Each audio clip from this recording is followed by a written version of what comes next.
26 नवंबर। कौन सा सन चल रहा है अभी? 2025 चल रहा है ना। और आज 26 नवंबर है। 26 नवंबर को हम कौन से दिवस के रूप में मनाते हैं? संविधान दिवस के रूप में। हमारे भारत देश के लिए, किसके लिए? भारत देश के लिए हमारे पास कानून का एक दस्ता है, ठीक है। हमारे देश के लिए हमारे महापुरुष जो बड़े हमारे जो बड़े महापुरुष थे, ठीक है, या जो भी हमारे सदस्य थे संविधान सभा में, उन्होंने हमारे भारत के लिए हम आजाद कब हुए थे? कौन से महीने में आजादी मनाते हैं? 15 अगस्त को मनाते हैं। 15 अगस्त 1947 को अंग्रेज हमारे देश को छोड़ के कहाँ चले गए? ब्रिटेन चले गए।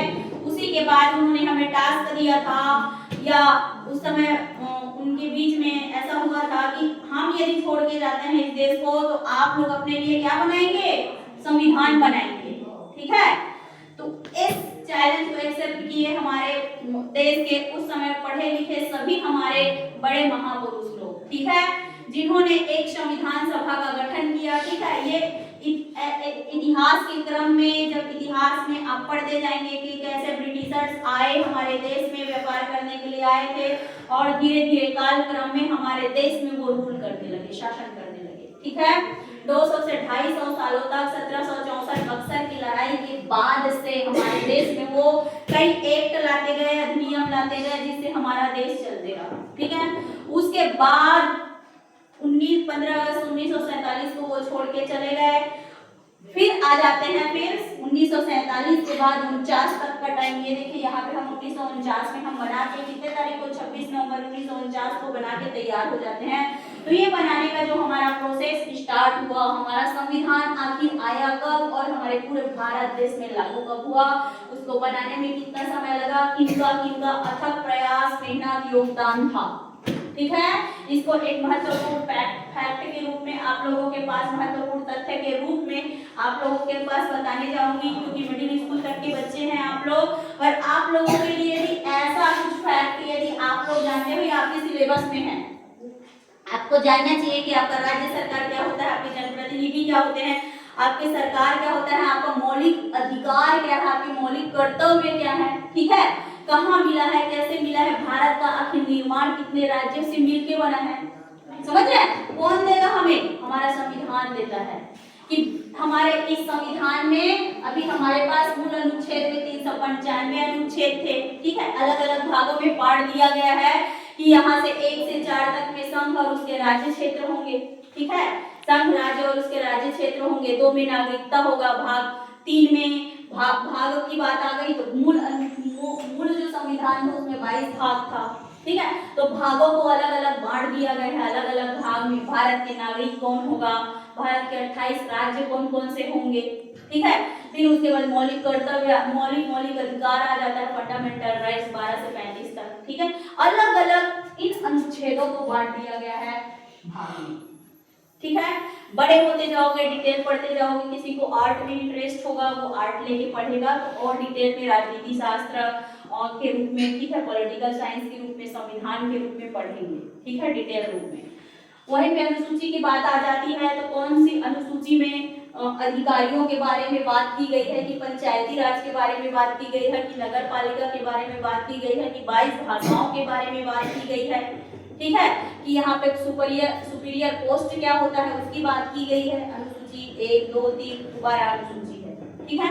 एक दस्तावेज समझ लो या एक किताब ही समझ लो उन महापुरुषों के द्वारा। ऐसे अभी तो संविधान का था, इस बार मैं आऊंगी तो आप लोगों के लिए पूरा संविधान का बुक ही उठा के लाऊंगी, दिखाऊंगी आप लोगों को कि कैसे लिखा हुआ है, कैसे हमारे भारत की सरकार उसमें काम करती है, उसी के अनुसार हमारा पूरा सिस्टम क्रिएट हुआ है और चलता है, ठीक है। उच्च प्रशासनिक पदों पर जैसे यूपीएससी की भर्ती 312 अनुच्छेद 312 में संघ लोक सेवा आयोग परीक्षा के बारे में 312 से ऊपर जितने भी अनुच्छेद 16, 17, 18 तक है वो राज्य लोक सेवा आयोग। आज ही के दिन एक इम्पोर्टेंट बात बताना चाहूंगी, हमारा छत्तीसगढ़ देख रहे हैं ना, हमारा छत्तीसगढ़, ठीक है। हम लोग कौन से स्टेट में रहते हैं? छत्तीसगढ़ में रहते हैं, ठीक है। तो छत्तीसगढ़ में आज ही के दिन हमारी गवर्नमेंट क्या करती है, संविधान दिवस के दिन ही संवैधानिक संस्था है हमारी क्या, सीजीपीएससी, क्या सीजीपीएससी आज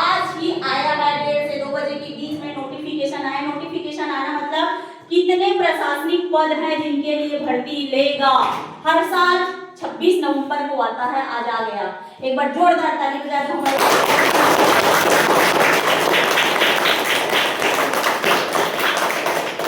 पीएससी कमीशन के लिए, क्योंकि मैं आप लोगों को तैयार ऐसे करूंगी कि आप लोगों का सपना ऊंचा होगा। ठीक है, यदि मैं तैयारी कर चुकी हूँ, मेरे को आता है, पीएससी आता है, यूपीएससी आता है, तो जरूर मार्गदर्शन के रूप में आप लोगों को उस पद, उस प्रतिष्ठा, चाहे वो डिप्टी कलेक्टर हो, चाहे डीएसपी हो, चाहे वो सांख्यिकी अधिकारी हो, चाहे पंजीयन अधिकारी हो, चाहे शासक का पोस्ट हो, चाहे तहसीलदार हो, चाहे नायब तहसीलदार हो। ठीक है, आप लोगों को जरूर बताऊंगी कि कैसे 26 नवंबर को हमारा छत्तीसगढ़ पीएससी जो है वो नोटिफिकेशन जारी करता है, और आज जारी हुआ है 238 पोस्ट के लिए। कितने पोस्ट के लिए? 238 पोस्ट के लिए, जिसमें 14 डिप्टी कलेक्टर का पोस्ट है। एक बार और ताली बजा दो।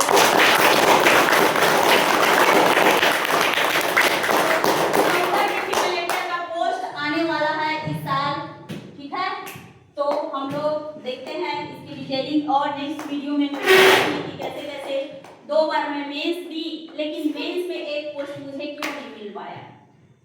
मेरे में बहुत सारी कमियां ऐसे रही, मैं एक्सेप्ट करती हूँ कि कैसे मेरे पास आंसर शीट है, आप लोगों को दिखाऊंगी। मेरा पीएससी में जब मैं आंसर राइटिंग करती हूँ ना, वो मेरे पास आंसर शीट रखा हुआ है, मेरे पास RTI से कॉपी निकलवाई हूँ मैं, जो चेक हुआ है मेरा, कैसे कैसे लिखना रहता है मार्गदर्शन के रूप में। ठीक है, कैसे वहां तक हम पहुंच सकते हैं। ठीक, हो गया। ठीक है, तो ये 238 पोस्ट के लिए आया हुआ है, और वहां तक पहुंचते कैसे हैं, ये हमारी संवैधानिक संस्था है जो क्या लेती है, एग्जाम लेती है। ठीक है, जैसे डिप्टी कलेक्टर, डीएसपी, ठीक है, बनते हैं। आ जाते हैं अपने संविधान के ऊपर। ठीक है, संविधान के ऊपर आ जाते हैं, तो इसको बनाया गया था, बनाने के लिए क्या गठित किया गया था, संविधान सभा गठित किया गया था। जैसे अभी देखो, एक पेड़ मां के नाम लगाए, उसी में हम लोग बाल कैबिनेट बनाए। क्या बनाए? बाल कैबिनेट बनाए। अब हमारे छत्तीसगढ़ में कैबिनेट है, 90 विधायक लोग हैं ना, 90 विधायक लोग हैं, 90 तो विधानसभा है। जब छत्तीसगढ़ में जो इलेक्शन होता है ना मुख्यमंत्रियों वाला, तो वो विधानसभा इलेक्शन होता है, और उसमें जो होता है 90 विधायक लोगों को चुना जाता है। उन 90 विधायक में जो ज्यादा लोग ज्यादा सीट पा जाते हैं जिस पार्टी को, जैसे हमारे यहाँ भारतीय जनता पार्टी की सरकार है, लक्ष्मी किसकी सरकार है, बीजेपी की सरकार है, जिनको 54 सीट मिला था 2023 विधानसभा में, है ना भाई। 54 विधायक लोग बने और क्या बनाए, अपना सरकार बना दिए छत्तीसगढ़ में। ठीक है, तो उसी में से उसी क्रम में ये इसमें बता रही हूँ कि सभा आखिर क्या होती है। सभा लोगों का समूह है, समझ लो। जैसे आप लोग पहली से 8वीं तक एक साथ बैठे हो ना, तो ये क्या बन गया, पूरा स्कूल बन गया कि नहीं बना। एक क्लास बनता है तो पहली क्लास बोलते हैं, फिर दूसरी क्लास बोलते हैं, फिर तीसरी क्लास, लेकिन पूरे सभी लोग एक साथ मिल गए और इस बिल्डिंग के अंदर में बैठे तो क्या बन गया, स्कूल बन गया। स्कूल मतलब ग्रुप ऑफ आप लोग बच्चे लोग, या ग्रुप ऑफ क्लास हो गया, समझ रहे हो, जहाँ अलग अलग क्लास के बच्चे पढ़ते हैं, समझे। उसी प्रकार हमारी संविधान सभा का गठन किया गया था, जिसमें कितने सदस्य थे, 379 सदस्य थे। आप लोग जैसे यहाँ 38 बच्चे हो ना, उसी प्रकार देखो यहाँ पे ये पंडरी पानी की दर्ज संख्या समझ लो, लेकिन संविधान सभा का देखो नंबर कितना अच्छा है आप लोगों को याद करने के लिए। 379 सदस्य चुने गए थे। ठीक है, पूरे भारत देश से संविधान के निर्माण के लिए 379 सदस्य चुने गए। ठीक है, अलग अलग राज्यों से, अलग अलग प्रांतों से, जिसमें हमारे छत्तीसगढ़ का बहुत ही अतुलनीय योगदान। ठीक है, बिलासपुर से डॉक्टर बैरिस्टर छेदीलाल, ठीक है, रायपुर से हमारे पंडित रविशंकर शुक्ल, और सामाजिक कार्यकर्ता के रूप में हमारे अगमदास साहब सतनामी समाज से। ठीक है, मतलब ऐसे लोगों का, अलग अलग लोगों का जो बना था, बहुत ही अच्छा। 9 लोगों को हमारे छत्तीसगढ़ प्रांत से चुना गया था कि आप संविधान को बनाने में योगदान देंगे, अपने राज्यों का प्रतिनिधित्व करेंगे। ठीक है, उसी प्रकार भारत के अन्य प्रांतों से भी पूरे 389 लोगों को चुना गया था। ठीक है, तो ये 389 प्रत्येक 10 लाख लोगों में एक लोगों को चुना जाता था। इसका मतलब समझ लीजिए उस समय का पॉपुलेशन कितना रहा होगा, 10 लाख इंटू 389 कर लीजिए, इतने लोग भारत देश में रहते थे। ठीक है, किनके द्वारा बनाया गया?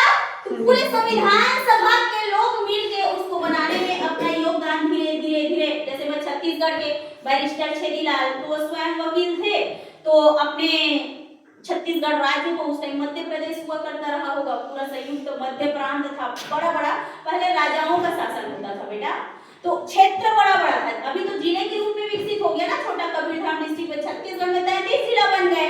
शुरू में जब हमारे पास छत्तीसगढ़ बना तो हमारे पास 16 जिला था हमारे पास। धीरे धीरे करके प्रशासनिक सुविधा की दृष्टि से अब हमें ये बनाना चाहिए क्या, ये बनाना चाहिए क्या, यहाँ बनाएंगे। अब देखो हमारे रेंगाखार को क्या बना दिया गया है? तहसील बना दिया गया है। पहले तहसील के लिए बोड़ला जाते थे, अब इस रेंगाखार को तहसील बना दिया गया है। कबीरधाम में कुई को भी तहसील बना दिया गया है, समझ रहे हैं? तो अभी वर्तमान में कबीरधाम में 4 और 2 और बढ़ गया है, तो 6 तहसील हो गया है। तो तहसीलों की संख्या या जिलों की संख्या समय के अनुसार, लोगों के डिमांड के अनुसार प्रशासनिक सुविधा के लिए बढ़ा दिया जाता है, ठीक है। उसी प्रकार आ जाएंगे, इसकी शुरुआत कब हुई थी और कौन से मिशन से हुई थी? उसका नाम था बाल कैबिनेट। आप लोगों का गठन क्यों ना, जिसका अध्यक्ष कौन है? मनीष है। उसी प्रकार इसके लिए कैबिनेट मिशन आया था, ठीक है। योजना थी एक, आप लोगों के लेवल में डिटेल में जाने की जरूरत नहीं है। कैबिनेट मिशन योजना के अंतर्गत ही हमारा ये संविधान सभा का गठन किया गया था, जिसका गठन 1 जुलाई 1946 को किया गया था। कितनी जुलाई को? 1 जुलाई 1946 को किया गया था। ये जो 9 दिसंबर 1946 है, ये है प्रथम बैठक। सभी लोग, जैसे आप लोगों का मेगा पालक बैठक बुलाती हूँ कि नहीं बुलाती हूँ? आप लोग के अम्मा पापा को बुलाती हूँ कि नहीं? सरपंच भैया को बुलाती हूँ, और जो हमारे सचिव भैया हैं, आइए आप लोग योगदान दीजिए करके। तो वैसे सभी लोगों का प्रथम बार जो बैठक हुआ था वो 9 दिसंबर 1946 था। कितने तारीख को प्रथम बैठक हुआ था? जैसे इस साल हम लोग अगस्त के महीने में प्रथम मेगा पालक बैठक किए थे कि नहीं किए थे? दूसरा मेगा पालक बैठक हम लोग 8 अक्टूबर को किए थे कि नहीं किए थे? जिस दिन मैं बमनी गई थी और दूसरी मैम आई थी हमारे यहाँ धुए में, वो मैम आई थी जो रोल से है हमारी मैम, ठीक है मैम। उसके बाद आ जाते हैं तैयार कब हुआ था? तो 26 नवंबर 1949 को। तो इस तारीख से लेके यदि इस तारीख तक आप लोग डेट को जोड़ते हैं तो कितना समय लग जाएगा?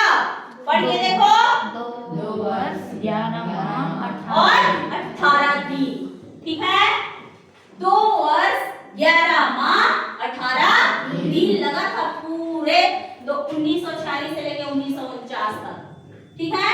संविधान बनकर तैयार हो गया 26 नवंबर 1949 को। देखो 1949, उसके बाद इस दिन अधिनियमित हो गया पूरे संविधान सभा के लोग क्या कर दिए उसको, इस प्रस्तावना को 395 अनुच्छेद को 22 भाग था उस समय, ये अनुसूची 8 था, इसमें 4 को और जोड़ा गया है बाद में। पंचायती राज जैसी संस्थाएं हैं, नगर पालिका है, उसको बाद में जोड़ा गया है, ठीक है।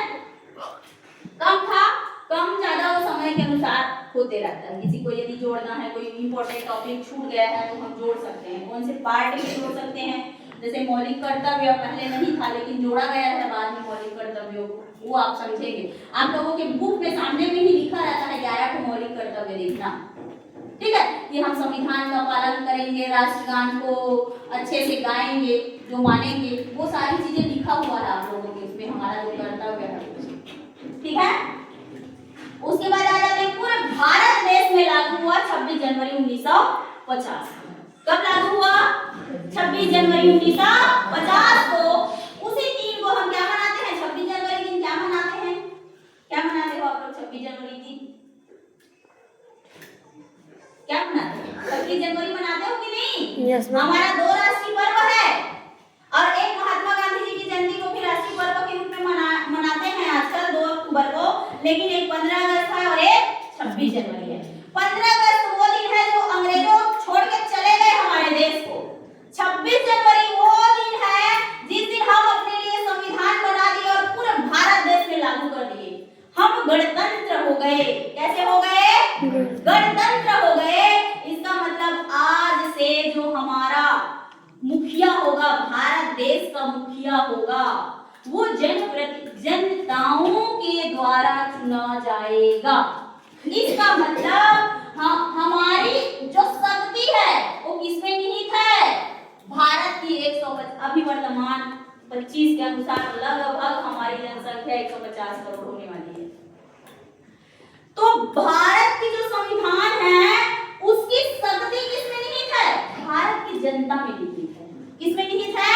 जनता में निहित है, क्योंकि यही जो जनता होती है वो किसको चुनती है? भारत सरकार को चुनती है, चाहे वो छत्तीसगढ़ सरकार को चुनती है। तो लास्ट पावर किसके पास? लोगों के पास। किसके लिए बोला जाता है? जनता के लिए और जनता के द्वारा। ठीक है, जनता का, जनता के लिए और जनता के द्वारा जिन प्रतिनिधियों को हम चुनते हैं वही हमारे जनप्रतिनिधि होते हैं। चाहे वो जनपद पंचायत हो, चाहे जिला पंचायत हो, चाहे सरपंच हो, चाहे विधायक हो, चाहे सांसद हो, उसका स्वरूप कौन तय करती है? संविधान।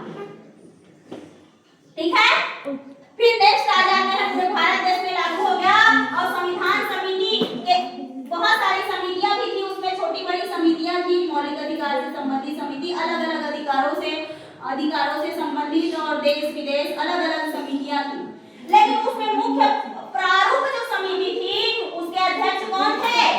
Doctor B R. अम्बेडकर।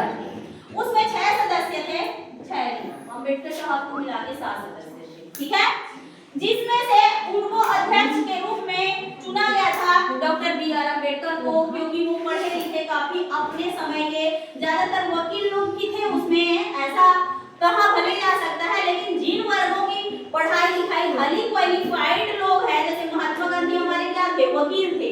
पंडित जवाहरलाल नेहरू क्या थे? वकील थे, जो हमारे भारत के प्रथम प्रधानमंत्री थे। राजेंद्र प्रसाद शुक्ला क्या थे? हमारे एक राजनीतिज्ञ भी थे। ठीक है, राधा कृष्णन क्या थे? जो हमारे उपराष्ट्रपति बने, ये लोग शिक्षाविद थे। ठीक है, बहुत सारे ऐसे लोग थे जो काफी पढ़े लिखे और हाईली क्वालिफाइड। ऐसा नहीं है संविधान सभा मतलब ऐसी मत समझ लेना, उस समय के मोस्ट पॉपुलर और ऐसे पढ़े लिखे लोगों की सभा थी, जो जिनका समझ लीजिए कि हमारे जैसे राजेंद्र यहाँ से शुक्ला गए थे, रविशंकर शुक्ला, ये सब कोई वकील थे, कोई कुछ डिग्री लिए थे, कोई राजनीति में थे, कोई कुछ ना कुछ अपने देश से बहुत अच्छा, कोई सामाजिक कार्यकर्ता के रूप में बहुत अच्छे से कार्य कर रहे थे अपने राज्य के लिए। ठीक है, उन प्रतिनिधियों को चुना गया था उस संविधान सभा में। फिर आ जाते हैं संविधान के पिता के रूप में यदि बात की जाती है तो संविधान के पिता के रूप में लास्ट में सभी सदस्यों ने एक राय बनाई कि आखिर इसके संविधान के पिता, किसी भी चीज के पिता के रूप में यदि किसी को बोला जाता है तो उनके योगदान से नापा जाता है। जैसे मैं एक दिन समझाई थी ना, इसका उदाहरण लेके, मनीष का उदाहरण लेके कि मैं 10 बच्चों का एक टीम यदि गठित कर दी और एक टॉपिक दे दी, एक टॉपिक ये दे दी कि संविधान के ऊपर में 10 बच्चों को क्या लिख के आना है? निबंध लिख के आना है, और मेरे को उनमें से 10 में से किसी एक को हेड चुनना है।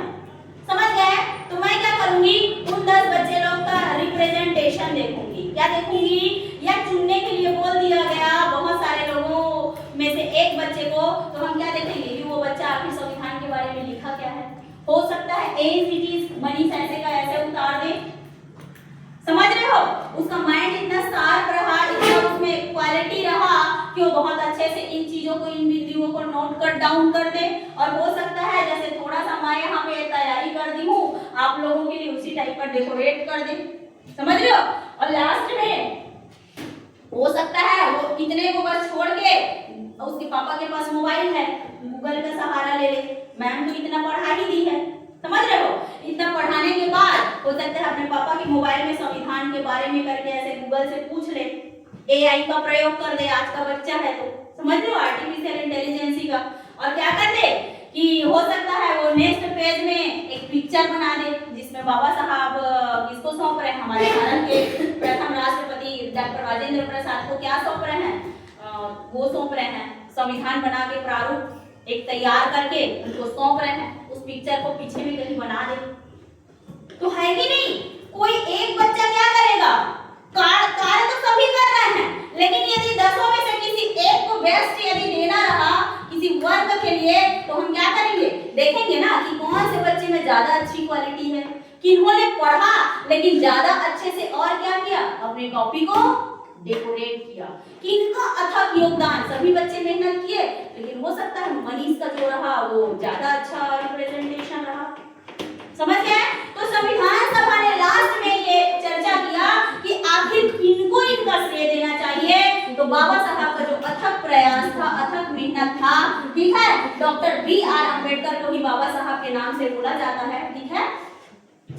तो वो जो संविधान सभा के द्वारा तय किया गया कि जो डॉक्टर बी.आर. अम्बेडकर है, उनका जो योगदान है इतने सारे देशों से, अमेरिका हो चाहे ब्रिटेन हो, चाहे लिखित संविधान हो चाहे अलिखित संविधान हो, ऑस्ट्रेलिया हो, अफ्रीका हो, बहुत सारे ऐसे कंट्री का उन्होंने संविधान पढ़ा जो हमसे पहले बन चुका था, फिर उन्होंने एक ड्राफ्ट तैयार किया, ठीक है, कि क्या हमारे संविधान को, भारत क्योंकि विविधता से भरा हुआ देश है बेटा, कैसे, इतनी बड़ी जनसंख्या वाला देश देख रहे हो और यहाँ के हर वर्ग को क्या मिलना चाहिए, प्रतिनिधित्व मिलना चाहिए। तो ये जो आज आप लोग शपथ लिए हो ना, ये वाला पार्ट, इसका एक कण कण इतना वैल्यूएबल है, एक एक शब्द इतना वैल्यूएबल है कि आप लोग लाइफ में जब बड़े होके जाएंगे और इसको कहीं समझ गए ना, तो यही आपके लाइफ को डिसाइड करेगा कि आपके भारत देश का सपना जो है अखंड भारत के रूप में यही रिप्रेजेंट करता है आप लोगों के जीवन को। समझ रहे हैं कि कैसे हम भारत, भारत बोल दिए मतलब एक भी बच्चा नहीं छूटना चाहिए, कोई भी वर्ग समुदाय, भारत विविधता कहने का मतलब पता है, अलग अलग जाति धर्म सब लोग रहते हैं, अलग अलग भाषा बोलते हैं, गुजरात में गुजराती बोलते हैं, महाराष्ट्र में मराठी बोलते हैं, राजस्थान में राजस्थानी बोलते हैं, इधर साउथ में चले जाओगे कन्नड़, तेलुगु, तमिल, अलग अलग बोलते हैं लेकिन रहते एक साथ हैं। मूवी देखे हो ना, कई मूवी दिखाई हूँ आप लोगों को टीवी में, जो देशभक्ति से ऐसे है कि देश की बात आई तो सब एक साथ मिलकर दुश्मन से क्या करते हैं, लड़ते। देखे हो ना, हमारे त्रिपाठी सर भी कभी कभी आते हैं, इस बार आप लोगों के लिए प्रोग्राम करेंगे बोले हैं, ठीक है, हमारे यहाँ जो बटालियन सर हैं वो इस बार कोऑपरेट करेंगे आप लोगों को, ठीक है। तो फिर उसके बाद आ जाते हैं, तो संविधान के पिता के रूप में हमारे संविधान सभा के द्वारा डिसाइड किया गया कि जो 6 सदस्य 7 सदस्य थे, प्रारूप समिति में जो 6-7 सदस्य थे, उसी समय उनमें से 2 की डेथ हो जाती है, और बताई थी 2 की डेथ हो जाती है, 2 कहीं बाहर शिफ्ट हो जाते हैं, और 2 इतने अच्छे से परफॉर्मेंस नहीं कर पाते, तो फाइनल ड्राफ्ट जो तैयार करना था वो बी.आर. अम्बेडकर के द्वारा तैयार किया गया, ठीक है, कि क्या मेरे देश को ऐसा मैं संविधान दे सकता हूँ। बहुत पढ़ाई होता है, ठीक है, बहुत उनका स्वास्थ्य खराब हुआ, बहुत सारी चीजें उनके लाइफ में आई, उनकी वाइफ खत्म हो चुकी थी, बहुत सारी चीजें उनके लाइफ में चला, प्रेरणादायक स्टोरी के रूप में हमारे इस बुक में देखे हो ना, हमारे पास कौन सी बुक है, ये वाली जो बुक है उड़ान, क्या है, उड़ान है, या उड़ान नहीं है, उड़ान में नहीं, एक और बुक है हमारे पास, ये देखिए हमारे आदर्श महापुरुष, गवर्नमेंट आप लोग तक बुक सप्लाई कर रही है, इसका मतलब समझिए आप लोग, ठीक है।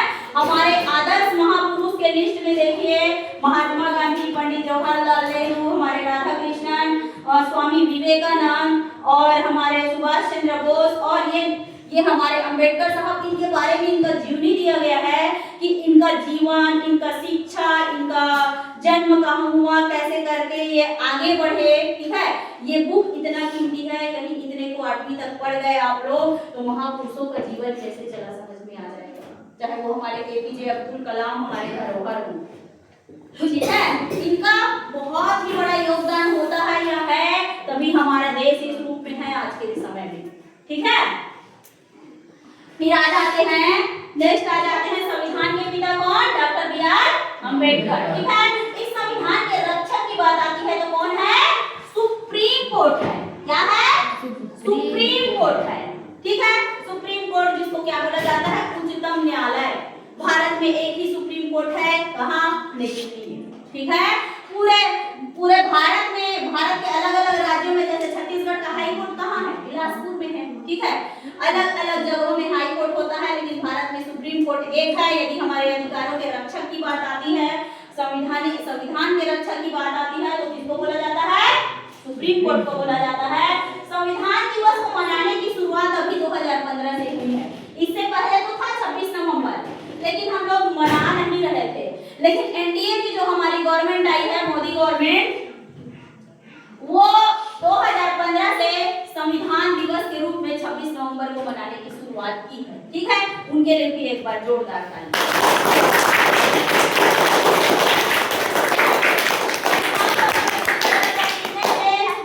भारत और पाकिस्तान के बंटवारे के बाद हमारे पास 299 संविधान सभा सदस्य बच गए। ठीक है, और 10 लाख में 1 लोग थे और इनको कार्य दिया गया था कि हमारे पूरे भारत देश के लिए क्या करना है, कानून बनाना है। ठीक है, एकदम डिटेल यहाँ पे इसलिए एक शब्दों के बारे में नहीं जाऊंगी क्योंकि आप लोग छोटे बच्चे हो। ठीक है, जितना समझा रही हूँ मतलब बहुत ऐसा है कि बहुत सारी बातों को समझा चुकी हूँ। इतना फैक्ट कहीं आप लोगों को लिख डाले, आप लोग नोट डाउन भी कर डाले हो ना, थोड़ा थोड़ा भी पढ़ते रहे ना, जितना भी करवाई हूँ तो भी आप लोगों को बहुत सारा वैल्यूएबल नॉलेज मिल जाएगा। तो इसको 2 मिनट में लास्ट 2 से 3 मिनट में समेटने की कोशिश इसलिए करूंगी कि इसकी एक एक चीजें, न्याय की यदि बात करता है तो हमें 3 प्रकार का न्याय चाहिए।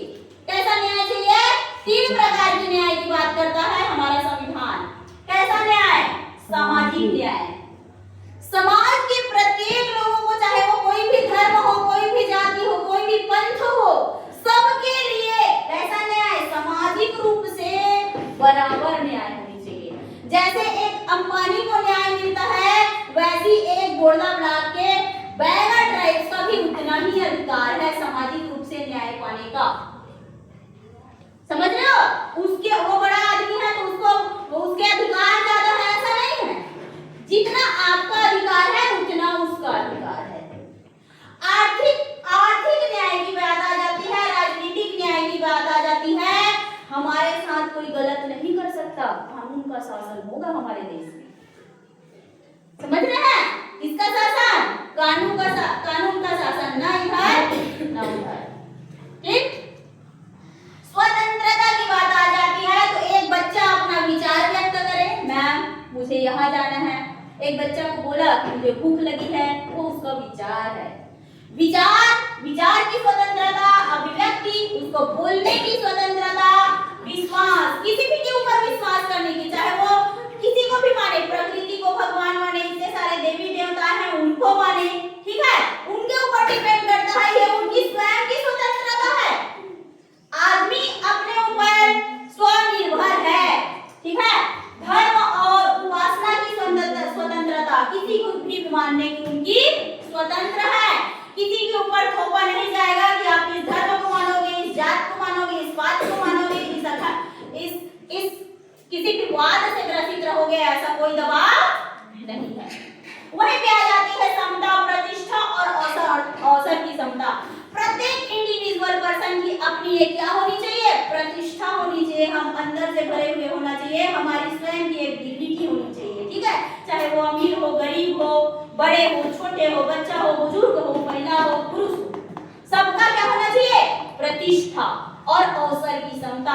जितना अधिकार मेरे को मिलना चाहिए उतना अधिकार अंबानी के बच्चे को मिलना चाहिए। समझ रहे? चाहे अडानी के बच्चे को मिलना चाहिए, चाहे किसी के भी बच्चे हो, सबका बराबर अधिकार है। फिर आ जाते हैं व्यक्ति की गरिमा और राष्ट्र की एकता। राष्ट्र की एकता की बात करता है, व्यक्ति की गरिमा भी जरूरी है, राष्ट्र की एकता और अखंडता। राष्ट्र की एकता और अखंडता किसी भी स्थिति में अक्षुण्ण टूटने ना पाए। हमारी कोशिश ये होनी चाहिए, भारत का एक एक इंच कहीं नहीं जाना चाहिए। समझ रहे हो? इस देश के लोग यदि रह रहे हैं तो ये देश हमारा है। यही पे बात करता है संपूर्ण प्रभुत्व संपन्न। संपूर्ण प्रभुत्व, इस भारत देश में हमारा शासन है, हम भारतीयों का शासन है। ठीक है, किसका शासन है? कोई विदेशी ताकत या कोई अन्य ताकत आके हमको नहीं सिखाएगा कि हम अपने भारत देश का कानून दूसरे के अनुसार चलाएंगे। इसके लिए हम क्या है? स्वतंत्र है। यही होता है संपूर्ण प्रभुत्व संपन्न। हम अपने सभी से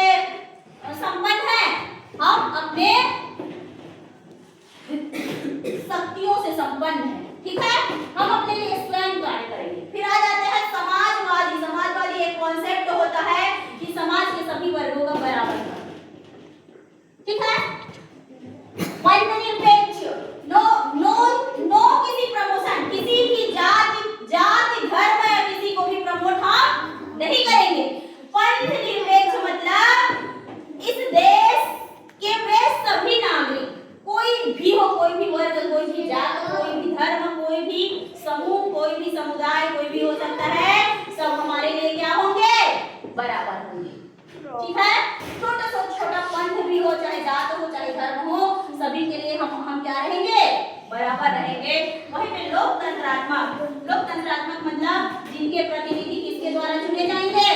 जनता के द्वारा चुने जाएंगे। ठीक है। गणराज्य, लोकतंत्रात्मक गणराज्य मतलब वही पे कॉन्सेप्ट आ जाता है।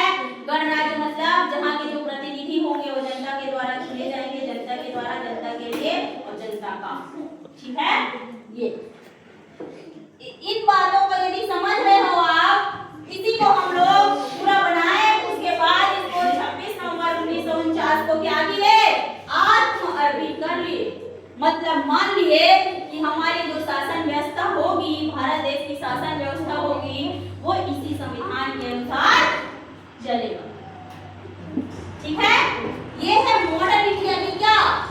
मॉडर्न इंडिया की नींव रखा गया था इस दिन 26 नवंबर 1949। ठीक है। तो बोलो भारत माता की जय, वंदे मातरम। ठीक है। कुछ समझ में आया होगा, प्रेशराइज नहीं है, लेकिन यदि थोड़ा सा भी समझ में आया तो क्या करेंगे आप लोग? समझने की कोशिश करेंगे। ठीक है। ठीक विनोद, फौजी बनना है ना? देश की सेवा करना है कि नहीं? हाँ। तो अपना बचपन से ही यदि कई लोग कर देते हैं, ऐसे देवी तो भी हाइट थोड़ी है, 5.5 फीट के ऊपर हंस रहे हैं, है ना भाई? तो कुछ बच्चे ऐसे हो जो यदि आगे आओगे, तेरी भी हाइट कितनी अच्छी है, तैयारी करो, देखो मैं बताऊंगी डीएसपी कैसे बनना है। समझ रहे हो? सपने देखो, अभी अभी मेरे कई समूह ऐसा है जो बेचारा सपना देखना चालू नहीं किया है। स्वयं सपना देखना है और उसको भी सपना दिखाना है इन जंगलों में। समझ रहे हो? क्योंकि हमारे पास शिक्षा छोड़ के और दूसरा माध्यम है कि आगे बढ़ने का नहीं है। हमारे पास आगे जाने का एकमात्र माध्यम क्या है? शिक्षा। तो शिक्षा क्या करना है? ग्रहण करना है और आगे बढ़ना है। समझे कमलेश्वरी? 4-5 भाई बहन हो, एक भी जन यदि कुछ कर जाओ तो तुम्हारे घर की स्थिति का हो जाएगी? सुधर जाएगी। ठीक बेटा? और 4 हो और चारों के चारों माँ बाप के ऊपर में बोझ रहोगे तो क्या करेंगे? वही माँ बाप क्या कर लेंगे जिनके पास एक तो खेत है। समझ रहे हैं?